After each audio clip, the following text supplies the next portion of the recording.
Hace una semana estuve en Alajuela y conocí a un muchacho, José. José me dijo que él agarró un trabajo en un call center porque decidió no entrar a la universidad. Él necesitaba ingresos rápidos. Esta es una situación que se repite muchísimo en este país. Hoy, aquí Costa Rica Manda, tenemos a Ronald Bolaños, un experto en educación e industria 4.0, que nos va a hablar un poquito acerca de cuáles son los siguientes pasos que debe dar el país para resolver esta situación. Don Ronald, bienvenido. Bien, muchas gracias por la invitación. Sí, yo creo que es muy importante hablar de estos temas. Eh, digamos, nadie cuestiona. Si hay algo que todos estamos de acuerdo es que tenemos que mejorar la calidad de nuestra educación. Y es algo que es parte de nuestros valores culturales y es algo que Costa Rica, casi desde su creación, a todos sus jefes de Estado, etcétera, han apoyado, etcétera. De esa educación gratuita, obligatoria, etcétera.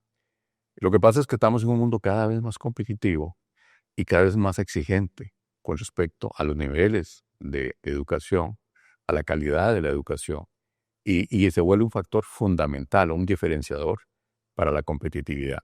Por eso, digamos que eso es un tema de nunca acabar y que cada vez deberíamos estar repensando, innovando para podernos adaptarnos a este mundo moderno, sobre todo ahora que estamos hablando de inteligencia artificial, que es el tema de moda, y esta industria 4.0, que la podemos definir como una industria inteligente, pues es una industria intensiva en robótica avanzada, en Internet de las cosas y en una serie de tecnologías que están convergiendo que van a hacer que la producción sea totalmente automatizada.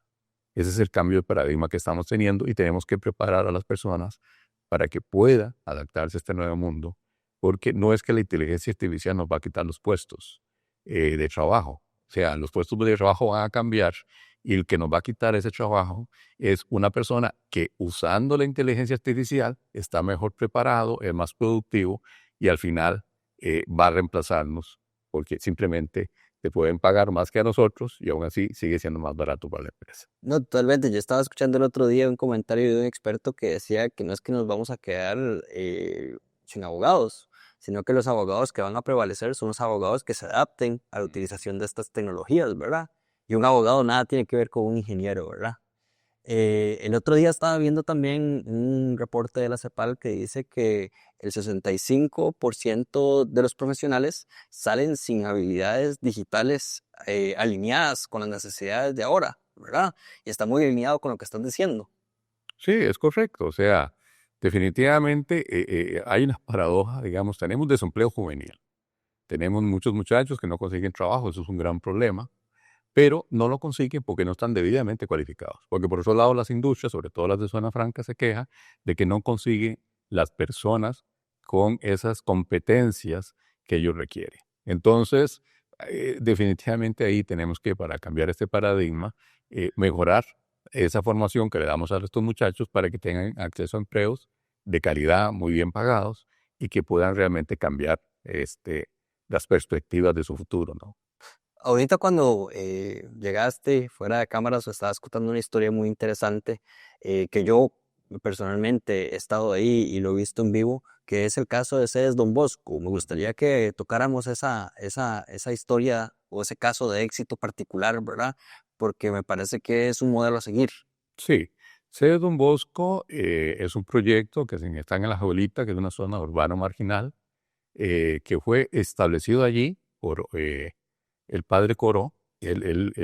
Cuando el Sede Don Bosco estaba en Paseo Colón, él dijo, no, mire, nosotros tenemos que ir a zonas donde realmente nos necesita. Paseo Colón no es una zona donde vas a encontrar mucho estudiante necesitado de una educación de calidad, porque ese era justamente el modelo de ellos, ¿no? Entonces dijo, ok, movémonos, logró conseguir que una familia de la zona le donara un terreno, una finca, y ahí comenzó luego a través de donaciones. Don Richard Beck fue definitivamente un baluarte, digamos, un empresario que un gran compromiso social y se volvió, pues, digamos, uno de los más comprometidos con este proyecto y aprovechó sus relaciones en el mundo empresarial para conseguir muchas donaciones, algo así como $20 millones, no sé las cifras, pero eso anda por ahí.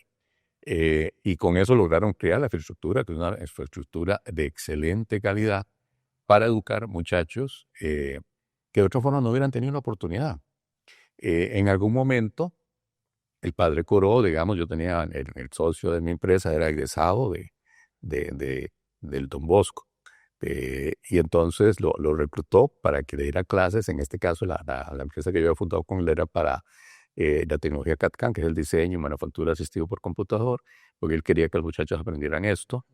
Y en algún momento, cuando ya la empresa había crecido, tuvimos una oportunidad con una empresa de Zona Franca que tenía un proyecto muy grande donde requería ya personal que estuviera dedicado a una operación millonaria, digamos, con equipos que valían hasta $1.000.000 cada uno. Son equipos que llaman de control numérico para producir piezas mecánicas.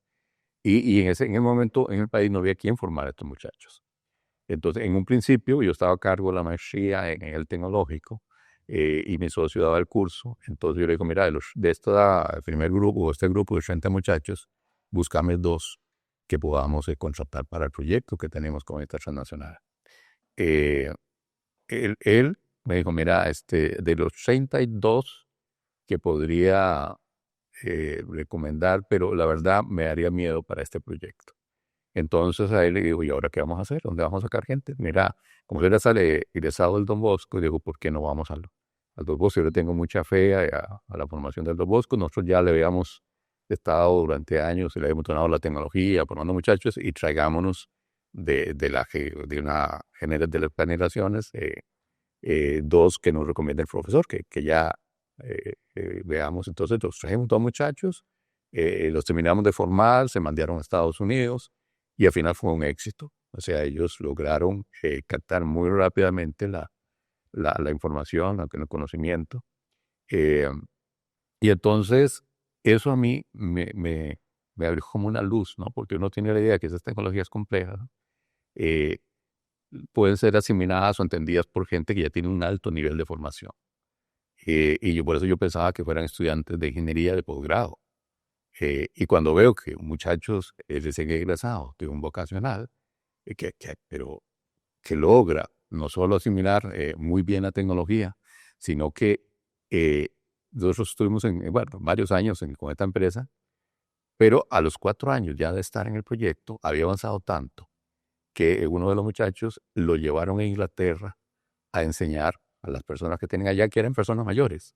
O sea, ellos tenían una gran experiencia, una gran expertise, pero no eran duchos en las tecnologías digitales. Claro. Y ahí lo irónico del asunto es que el inglés que había venido originalmente traído por la compañía, porque de allá venía la operación a instalarse en Costa Rica, había dado un informe bastante negativo diciendo que él no veía que la gente aquí tuviera la capacidad para llevar la operación al nivel que estaba en Inglaterra.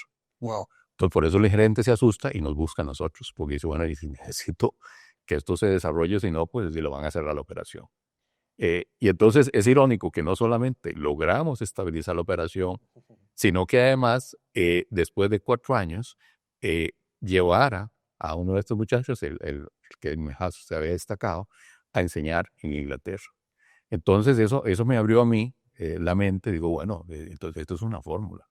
De hecho, me preocupé por interiorizar qué es lo que había pasado, por qué había sido exitoso y creé un concepto. En aquel entonces le llamaba la pirámide de flujo de conocimiento. Pero lo que quiero, y para que me entiendan más fácil, lo explico de esta manera. Digamos que tú quieres habla de inglés. Y entonces tú dices, bueno, que necesito personas que sean que hablen muy bien el inglés, que sean fluidas. Entonces, esas personas, si tomo gente mayor, no me va a funcionar. O sea, van a aprender inglés, pero realmente no lo entienden, porque ya están, digamos, que piensan en español y lo traducen. O sea, eso no es eficiente. Los muchachos sí son capaces de aprender y de una manera fluida, habla de pensar en el idioma nativo. Y lo mismo pasa con las tecnologías complejas. Claro. La forma más efectiva de lograr capturar estas nuevas tecnologías es enseñándose a muchachos talentosos eh, que tengan esa pasión y para ellos va a ser muy natural. Claro. Por eso es que los asiáticos se han desarrollado tan rápido. O sea, la inversión clave de los asiáticos, entiéndase Taiwán, Japón, Corea, China, es en educación. Si uno mejora la educación técnica, invierte en estos muchachos y los expone a las tecnologías de punta, y les pone como mentores estos gurús tecnológicos, Claro. realmente en una generación es posible pasar de ser un país subdesarrollado a ser un país desarrollado. Pero aquí yo tuve una experiencia precisamente con un muchacho de sede Don Bosco que nos ayudó en un proyecto ahí en la fundación, donde ellos pues desarrollaron un gemelo digital de un hotel de abejas. Ajá. Y a partir de esa experiencia empezamos a recopilar datos de algunas abejas y algunas clasificaciones que se pudieron hacer con el hotel. Y súper lindo porque pues es un muchacho que obviamente pues programaba en Python y estas cosas y no tenía la menor idea de abejas, ¿verdad? Ajá. Entonces a mí lo que me llama la atención es también cómo los encadenamientos y cómo las guías que él puede dar en un proyecto tan sencillo como ese a un muchacho le puede abrir posibilidades de aprendizaje en cosas que ni siquiera se imagina, Sí, ¿verdad? sí, sí. Hay un concepto muy interesante que se llama permeabilidad. Yo eso lo aprendí hace poco en una conferencia de un suizo en una actividad que hizo el BID en México. Yo fui invitado a esa actividad.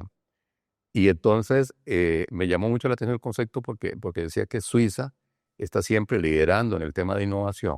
Y el secreto de eso está en el sistema educativo, en la permeabilidad. ¿Y qué significa permeabilidad para ellos? Es simplemente el hecho de que usted puede empezar, digamos, con un trabajo como de carpintero, pero después se da cuenta que no, que lo suyo es la biología y puede sacar una especialidad en biología sintética, una cuestión de estas nuevas. Y entonces le dan oportunidad a la gente de que se mueva en el sistema libremente. Una de las limitaciones que tiene nuestro sistema es que es muy rígido Claro. y que le da pocas oportunidades a la gente de avanzar y de cambiar. Entonces, digamos, estamos perdiendo todos esos talentos. No, totalmente. Y es que de la educación de ahora es mucho de habilidades, ¿verdad? De desarrollo de destrezas. Muchas veces ya se decide, o hay gente que habla, ¿verdad? De que de repente terminaron la carrera universitaria y ya es algo con conocimientos que están desfasados, ¿verdad? Entonces ahora hay como otras tendencias. Viera que me gustaría que, digamos, para la audiencia, porque yo siento que la conversación está muy interesante, pero deberíamos plantear una base de conocimiento en relación a qué es Industria 4.0, qué es educación dual, de una manera muy sencilla para que entendamos. Ok. Bueno, como lo decía antes, Industria 4.0 está conformada por diferentes tecnologías que están convergiendo, ¿no? Ahí podemos citar la robótica avanzada, o sea, los robots ahora son cada vez más inteligentes, entonces pueden trabajar en la línea de ensamblaje con las personas, o sea, pueden trabajar en forma colaborativa. Antes, en las primeras veces que usábamos robots en la industria, que hace muchos años se usa en la industria automotriz, a los robots incluso se les ponía una jaula, porque era peligroso. Y entonces podían haber una muertes y eso. Entonces el robot era algo que estaba ahí, pero aislado. Ahora no, los robots son más inteligentes y entonces es como tener otro compañero en el trabajo. Entonces, digamos que las labores que requieren más fuerza o que tienen riesgo, etcétera, las hace el robot. Y las labores que requieren esa sensibilidad o cuestión que le pueda... Entonces podemos crear un match, digamos, ahí entre lo que hace el robot y lo que hace la persona en forma colaborativa y eso aumenta mucho la productividad, la competitividad. La inteligencia artificial que está de moda, o sea, el poder analizar grandes volúmenes de datos, encontrar patrones y cosas que son difíciles de ver para una persona. La realidad aumentada, que es poder visualizar cuando uno lo quiera información, pero de una forma gráfica, que es la forma en que entendemos las cosas. Entonces yo estoy dándole mantenimiento a una máquina y veo la máquina y automáticamente me parece un modelo tridimensional de esa máquina en piezas y yo puedo decir, mira, quiero ver, ok, como hacen en esas películas de Marvel, ¿no? Entonces estoy viendo ahí la máquina ok, esta es la pieza que está fallando, esta es la pieza que tengo que cambiar y me muestra el procedimiento de cómo tengo que desarmarla y volverla a armar para poder repararla. Eh, el gemelo digital, digamos, que va unido a todo esto, es eso, o sea, es crear una representación visual de cómo se ven las cosas. Y entonces, digamos, yo puedo estar interactuando entre el modelo físico y el modelo digital para poder compartir información. O sea, es un modelo de información que está ahí disponible. ya la ciberseguridad que está tan de moda, la computación en la nube, etcétera. Son una serie de tecnologías, la impresión 3D, que le llaman manufactura aditiva. Son todas técnicas nuevas que están convergiendo y que van a permitir producir las cosas en una forma más automatizada. En el paradigma anterior, cuando empezó la revolución industrial, nosotros tuvimos que perder algunas cosas. Por ejemplo, cuando hacíamos ropa, para hacerla más barata, teníamos que ir a producirla en una línea de producción. Teníamos que ajustarnos a los sistemas esos de small, medium, large, o sea, nos encasillaba. Antiguamente lo que hacía era un sastre, una costurera, nos tomaba las medidas y nos ajustaba el traje en una forma perfecta. Ahora no, tenemos que conformarnos con que más o menos se ajusta de acuerdo a nuestra talla, pero no es perfecto el ajuste. Ahora, la ventaja que tiene al tener esta industria más automatizada y más inteligente es que yo puedo volver atrás y recuperar lo que perdí. Entonces puedo hacer un avatar, o sea, un gemelo digital de mi persona donde tengo todas las dimensiones y entonces ya yo pido un traje, digamos un vestido entero y quiero que verme bien. Entonces usan ese avatar para producir y con la ventaja de que ya no a un precio muy alto, sino que es prácticamente lo mismo que me costaría el comprar ese traje bajo los sistemas de Smith y Ormad y todo lo demás. Entonces, eso es lo que estamos hablando. La industria 4.0 es una industria más inteligente, más automatizada, que va a bajar los costos de producción y que además va a permitir personalizar los productos. Claro. Eso es la gran ventaja. Y tiene una ventaja adicional, que esos productos les puedo agregar inteligencia. O sea, obviamente la electrónica y el software, los productos se vuelven inteligentes. Entonces tenemos autos que se manejan solos. Y entonces puedo cambiar el paradigma. Ya yo no necesito pagar el carro, simplemente alquilo el servicio. Claro. Y entonces yo le doy mi agenda y entonces el carro viene por mí, y llevo, viene por mi señora o mis hijos para llevarlo. Entonces digamos que tiene la agenda de la familia y cada uno lo recoge y lo lleva y yo sé que va en una forma segura. O sea, entonces todo el paradigma, no solo de producción, sino de cómo se comercializa, cómo se dan los servicios, están cambiando. Por eso es importante que nos metamos en este tema de la industria 4.0 como país, porque si no, vamos a quedar muy rezagados y las formas en que actualmente producimos ya no serían rentables. Don Ronald, entonces usted me está diciendo que esto representa una oportunidad histórica para que nosotros nos podamos meter en nuestra nueva onda de innovación.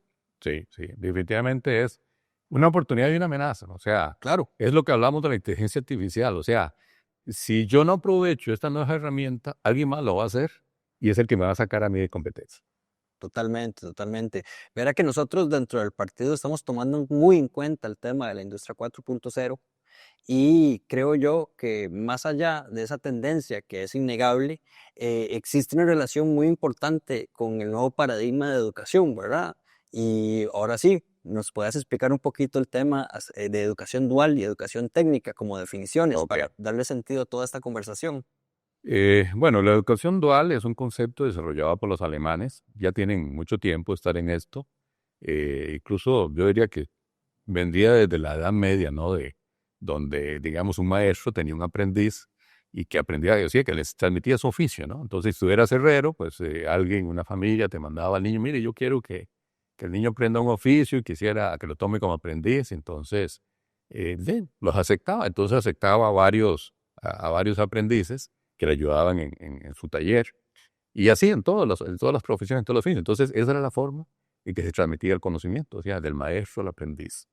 Y luego esto evolucionó a lo que llamaban el educación dual, que es básicamente un aprender haciendo. O sea, ¿cómo adquiero yo el conocimiento? Haciéndolo. O sea, yo veo al maestro, uso las mismas herramientas que él usa. O sea, es imitar lo que yo estoy viendo. Y entonces en una fábrica, pues entonces igual se entrenaría. O sea, se tiene un mentor que conoce el oficio y entonces tiene varios muchachos a los cuales les va asesorando, les va dando. Y el modelo se estructura, se hace, digamos, de tal manera que en las instituciones académicas se les da el conocimiento teórico, que siempre es importante para que sientan, o sea, cuál es la teoría que hay detrás de todo esto, sobre todo en industria, que ya se requiere un operario más calificado. Y entonces, más o menos es un 80-20, o sea, el 20%, o sea, en 5 días a la semana yo voy un día a clases, me dan la teoría, con una institución académica que ya tiene un convenio con la industria. En el caso de Alemania, ellos, estos son aprendices que son pagados, o sea, se les paga y conforme van aumentando su nivel de conocimiento, se les va aumentando el salario hasta que llega ya el salario de un técnico calificado cuando ellos se gradúan, cuando aprueban los exámenes. Ese es el concepto de educación dual. La gran mérito que tiene, y eso es lo que promueven los alemanes, es que ayuda a la empleabilidad de los jóvenes. O sea, Alemania tiene, dentro de toda Europa, los índices de empleabilidad juveniles más bajos. O sea tiene poco desempleo juvenil. Totalmente. Esa es la gran ventaja del sistema y por eso lo han estado promoviendo en todo el mundo. Esa es la virtud de la educación dual. A mí me tocó ir, digamos, en una misión a Alemania a conocer el sistema de educación dual. Y en esa misión me mostraron un concepto muy interesante porque ellos ahora tienen el mismo problema que tiene todo el mundo. O sea, su industria va a quedar rezagada con respecto a la nueva industria 4.0. Claro. Y entonces la pregunta es, bueno, ¿cómo entrenamos a toda esta fuerza laboral, a estos técnicos, a estos ingenieros? Porque, digamos, no se puede entrenar en la misma industria porque son técnicas disruptivas que no están siendo todavía aplicadas. Entonces, digo, ok, es como el huevo y la gallina, ¿qué es primero? Entonces, si no tengo en el campo de trabajo esas tecnologías para que el estudiante las vea y las pueda implementar, tengo que crear mi concepto alternativo. Entonces, ellos crean un concepto muy interesante que es la fábrica de aprendizaje. En un entorno académico, con equipos que ya no son iguales a los ustedes, pero que, digamos, en lugar de tener una gran máquina, sería como esos carritos, ¿no? De donde tienes de colección, ¿va? Que tienen los que tienen un carrito de Fórmula 1, pero a escala, ¿no? Claro. Entonces igual, se hacen con equipos que igual que a los que tendrían en la industria, pero ya pequeños, que son más seguros para interactuar con el estudiante. Y en este concepto de la fábrica de aprendizaje, entonces ellos están enseñando estas nuevas tecnologías para que ellos entiendan cómo opera, cómo funciona y luego las pueden incorporar en las fábricas. Totalmente. Viera que ahora que toca Alemania, en Alemania es muy normal, como estás diciendo, los técnicos. Ujú. Y la gente no tiene ningún problema con ser un técnico y ser remunerado como técnico toda su vida. En cambio, aquí en Latinoamérica, si no tenemos un título universitario, en las familias presionan, ¿verdad? Porque Sí, sí. que no han sido exitosos en su carrera. ¿Cómo cambiamos eso en este país? Bueno, y la gente tiene que entender que hoy en día las carreras mejor pagadas son las tecnológicas. Claro. Empecemos por ahí. A mí me contaba, hablando de ese Don Bosco, alguien que estaba ahí en la junta directiva, me contó una anécdota que me llamó mucho la atención, que fueron a Alemania, entonces primero lo llevaron a donde estaban los gerentes, la parte administrativa, el staff administrativo de la empresa, y lo normal, dice que los carros que él vio ahí eran BMW, Mercedes-Benz, etcétera, ¿no? Está bien. Pero después lo llevan a la fábrica, y en la fábrica ven Lamborghinis, y carros carísimos, Ferraris. Entonces dice, como, ¿quién trabaja acá? Y dice, no, aquí están los técnicos. Y entonces le dice, pero ¿que esta gente puede pagar eso? Sí, sí, sí, esta gente la que más gana en la compañía. ¿Pero cómo? Le digo, es que estos son la clave. O sea, sí, porque ellos tienen ya una industria muy automatizada. Si uno de estos técnicos se nos va, se nos para la planta. Claro. Entonces, tenemos que pagarlo muy bien para que él se mantenga con nosotros. Entonces, es una realidad. O sea, si vos ganas más que el gerente de la compañía, porque el gerente dice, ok, se nos va el gerente, tenemos ahí 20 haciendo fila para el puesto. Pero si nos va este técnico súper especializado, no tenemos cómo reemplazarlo, o nos va a costar mucho, porque todas las empresas hacen lo mismo, retienen esa mano de obra especializada. Entonces, lo primero que tenemos que entender, el futuro está en las carreras tecnológicas. Entonces, el mejor consejo que no, es más, yo se los digo ahora a mis hijos, ¿no? O sea, ahí están las mayores oportunidades del futuro. Totalmente. Qué interesante. Aquí Costa Rica Manda tenemos algunas propuestas alineadas con este tema. Una de ellas es impulsar los programas de educación dual, educación técnica, de una manera un poco más activa. Otra de ellas es la creación de una visa de talentos para que las empresas que se establezcan en Costa Rica puedan tener estos encadenamientos con talentos que les enseñen esas labores digitales, ¿verdad? ¿Qué más agregaría usted a la oferta que podríamos tomar en cuenta en un eventual gobierno? Bueno, yo te comentaba antes de que empezáramos de que cuando uno habla de que hay que mejorar la educación y que todos estamos de acuerdo en eso, nos encontramos con un problema. O sea, Costa Rica ya invierte un porcentaje muy importante de su PIB en educación. Sin embargo, no tenemos resultados tan buenos como otros países que invierten menos que nosotros porcentualmente, pero la calidad de su educación es muy superior. Entonces, la pregunta aquí, bueno, entonces ya no es el dinero. O sea, estamos invirtiendo bastante dinero. Es ver cómo mejoramos la calidad de esa educación. Entonces, lo primero que hay que diferenciar, ¿qué es lo que hacen otros que no hacemos nosotros? Una de las variables que más influye es la motivación. Si vos tenés un profesor motivado que pueda transmitir esa motivación al estudiante, eso hace más diferencia que cualquier otra cosa. Wow. Y pensémoslo nosotros, o sea, ¿cuántos, y yo el otro día hacía ese análisis, cuántos maestros o profesores uno recuerda con cariño? O sea, esos que uno dice, pucha, mira, aquella persona me hacía amar lo que estaba aprendiendo, porque eso es lo difícil con los estudiantes. O sea, no hay nada más difícil para un estudiante que estar estudiando algo que detesta. ¿Por qué? Porque detesta la forma en que lo enseña, detesta al profesor que lo está enseñando. Pero si la persona que me lo está enseñando, yo la admiro, la respeto y me transmite ese amor que tiene por aprender, eso hace una gran diferencia. No, totalmente. No, y yo recuerdo a los profesores que lo motivaron a uno y definitivamente uno no recuerda tanto a los otros, ¿verdad? Como que quedan en otra cajita. Así que me parece súper interesante eso de la motivación porque definitivamente no necesariamente meter un montón de dinero a un sistema educativo garantiza resultados, ¿verdad? Sí, Y yo siento que ahora con este cambio de paradigma en la educación, existe esa gran oportunidad de generar otros incentivos tanto a los profesionales que están enseñando como a los mismos estudiantes para poder alcanzar sus objetivos, ¿verdad? En una sociedad diferente. sí, sí, no, y hay cosas muy interesantes. A mí me llamó mucho la atención en otro estudio que hablaba que uno de los mayores, porque uno dice, bueno, ¿qué hago para cambiar esa motivación del profesor? Es, por ejemplo, al profesor excelente, darle un bono especial, porque ese profesor que logra motivar a los estudiantes y que sus estudiantes mejoran en su rendimiento, a ese profesor deberíamos darle un premio. No solo reconocerle su labor, sino darle un premio, un bono o algo. Entonces dice que eso hace una gran diferencia en el sistema. Totalmente. Porque entonces hay una motivación por mejorar. Y una motivación positiva. Porque no es que todos somos igualiticos. No, no, no, no. O sea, este se esforzó más. Y los estudiantes lo suben, por ejemplo, matemática. Un profesor que enseñe la matemática en una forma que sus estudiantes amen aprender matemática, que es básica para las carreras tecnológicas, es un profesor que merece motivarlo económicamente y socialmente. O sea, reconocer su labor, porque eso también, todos tenemos corazoncito.